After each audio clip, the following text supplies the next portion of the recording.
Hi friends, welcome to என்னுலகம் VCR channel. இன்றைக்கி நாம் பார்க்க போகிறது வெண்டைக்காய் ஃப்ரை.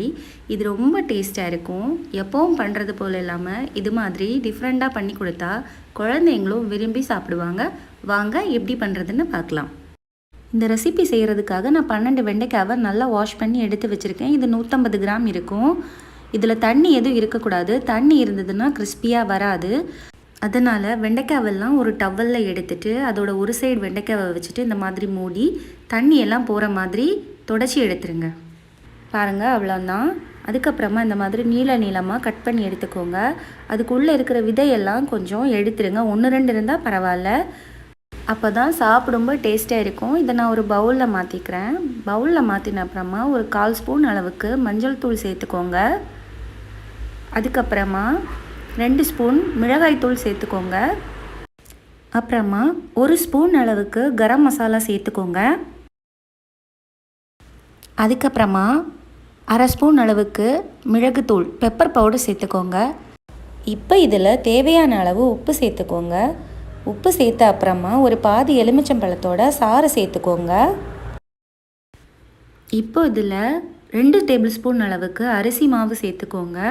அப்புறமா 4 அல்லது 5 டேபிள் ஸ்பூன் அளவுக்கு கடலை மாவு சேர்த்துக்கோங்க. இதை சேர்த்த அப்புறமா இது எல்லாத்தையும் நல்லா கலந்து விட்டுறலாம். வெண்டைக்காய் இந்த மிக்சிங்கோட உடனே சேர்ந்துடாது.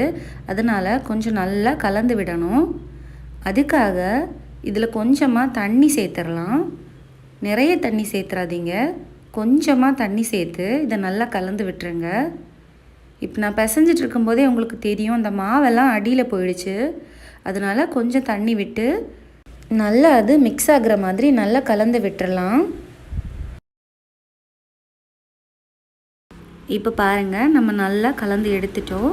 வெண்டைக்காயில் மாவு நல்லாவே மிக்ஸ் ஆகிருக்கு. இது ஒரு 5 மினிட்ஸ் அப்படியே இருக்கட்டும். இப்போ 5 மினிட்ஸ் ஆகிடுச்சு. இதை நம்ம பொரித்து எடுத்துடலாம். ஒரு பேனில் எண்ணெய் சேர்த்துக்கோங்க. எண்ணெய் மிதமான சூட்டில் இருக்கிற மாதிரி பார்த்துக்கோங்க.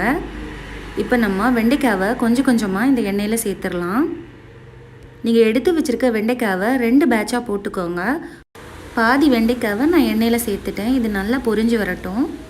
கொஞ்சம் நேரம் இது அப்படியே இருக்கட்டும். அதுக்கப்புறமா திருப்பி போட்டுக்கோங்க. ரொம்ப கிளற வேண்டாம். பாருங்கள், பாதி ஃப்ரை ஆகிடுச்சு. இது லைட்டாக அப்படியே திருப்பி போட்டுருங்க. இப்போ இது இந்த அளவுக்கு ஃப்ரை ஆன அப்புறமா நம்ம எடுத்துடலாம். அடுத்த பேட்சையும் போட்டுட்டேன்னா இதுவும் நல்லாவே ஃப்ரை ஆகி வந்துருச்சு. ரொம்ப பொரிச்சிடாதீங்க, அப்புறமா கருகி போயிடும். இதை இப்போ நம்ம பிளேட்டுக்கு மாற்றிடலாம். பாருங்கள், அவ்வளோதான், நம்ம ரெசிபி ரெடி ஆகிடுச்சு. எவ்வளோ கிறிஸ்பியாக இருக்குன்னு பாருங்கள்.